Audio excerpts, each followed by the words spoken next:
दोस्तों, तेनालीरामा अपनी बुद्धिमानी और चतुराई के लिए काफी लोकप्रिय थे। इनकी चतुराई के किस्से दूर दूर तक फैले थे। तेनालीरामा विजयनगर के राजा कृष्णदेव के सबसे प्रिय मंत्री थे। राजा कृष्णदेव की हर मुश्किल कुछ ही पलों में हल कर देते थे।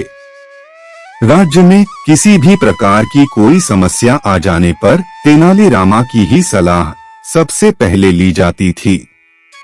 तेनालीरामा की कहानियां और किस्से जितने उस समय प्रसिद्ध थे, उससे भी अधिक आज के समय में प्रसिद्ध है। बहुत समय पहले की बात है। विजयनगर नाम का राज्य था।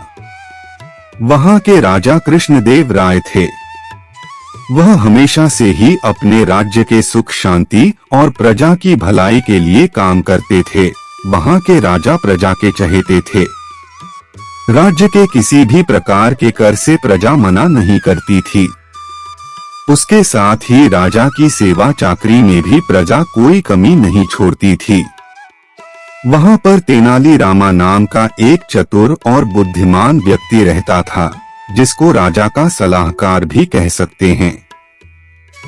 वहां के राजा कृष्णदेव राय कोई भी कार्य तेनालीरामा से बिना पूछे नहीं करते थे।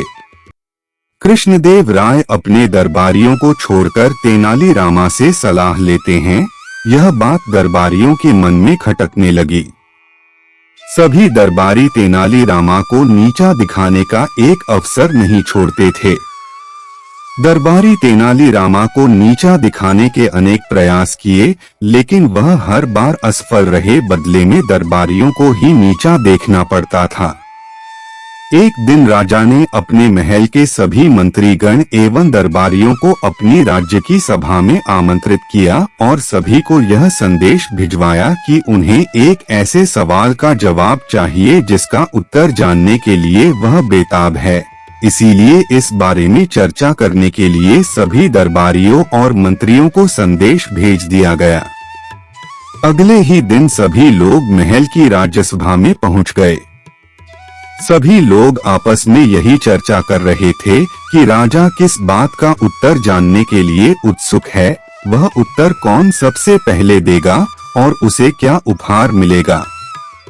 तभी राजा अपने राज्यसभा में आए हुए सभी लोगों का स्वागत करते हुए अपना प्रश्न रखते हैं कि बचपन में मैंने एक ऐसी जगह का नाम सुना था जो दुनिया की सबसे सुंदर जगह है। वहां पर दुनिया के सारे ऐसो आराम है और उस जगह का नाम स्वर्ग है। क्या आप में से कोई जानता है कि इस दुनिया में स्वर्ग कहाँ है?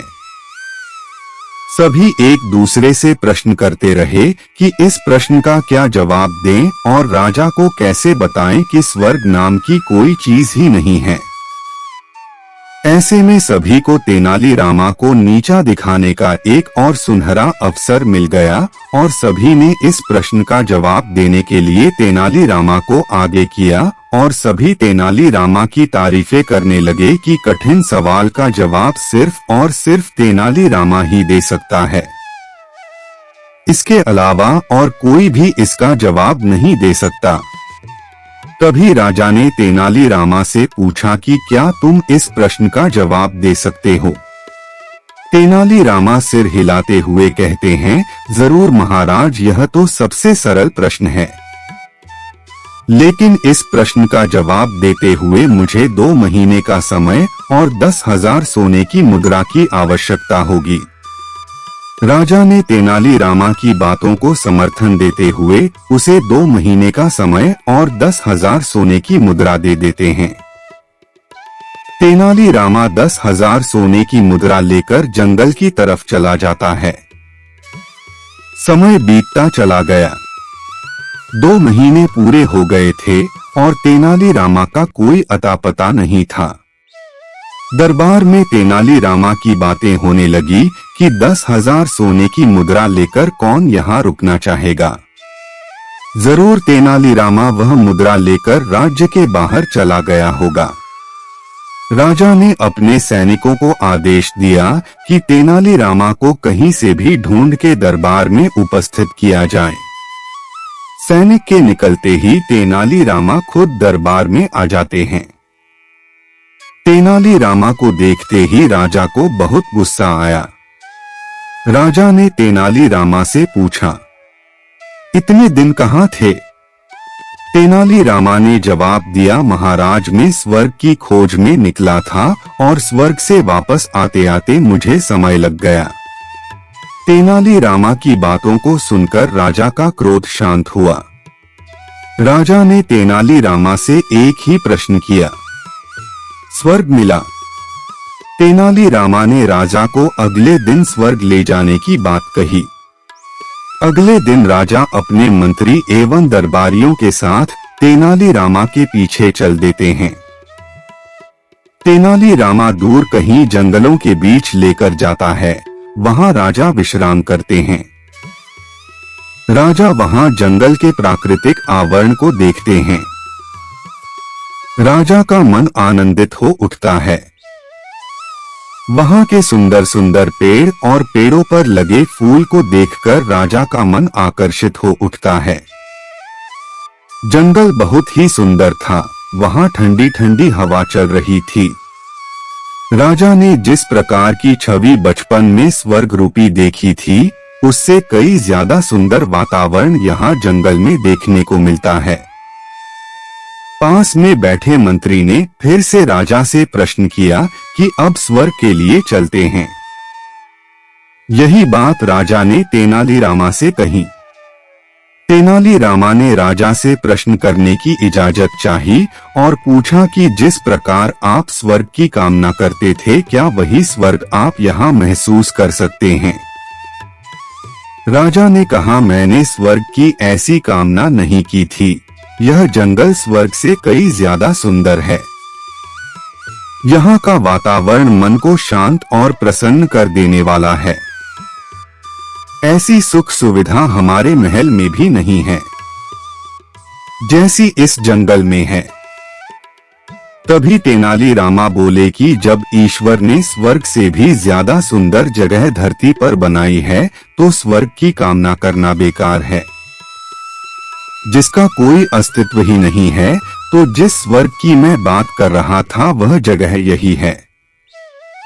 तेनालीरामा फिर से राजा से पूछते हैं, क्या आप मेरी बात से सहमत हैं?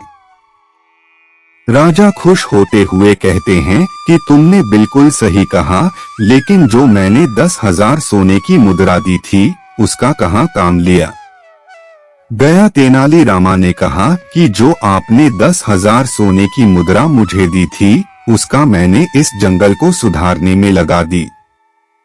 यहाँ के सभी पेड़ पौधों को खाद वगैरह दी, जिससे इसका अस्तित्व हमारे राज्य में रह सके। भविष्य में भी यह जगह स्वर्ग से भी ज्यादा सुंदर रहे। ऐसी कामना के साथ मैंने आपसे 10,000 सोने की मुद्रा ली थी। राजा ने खुश होकर 5,000 सोने की मुद्रा तेनालीरामा को उपहार में दी। इसलिए दोस्तों, अगर बुद्धि का काम हम सही दिशा में सोचने के लिए लगा देते हैं, तो कोई भी काम असंभव नहीं होता। दोस्तों, कमेंट करके बताएं कि आपको हमारी यह कहानी कैसी लगी। पसंद है तो इसे लाइक और शेयर करें और ऐसी ही मजेदार कहानियां सुनने के लिए चैनल को सब्सक्राइब करना ना भूलें।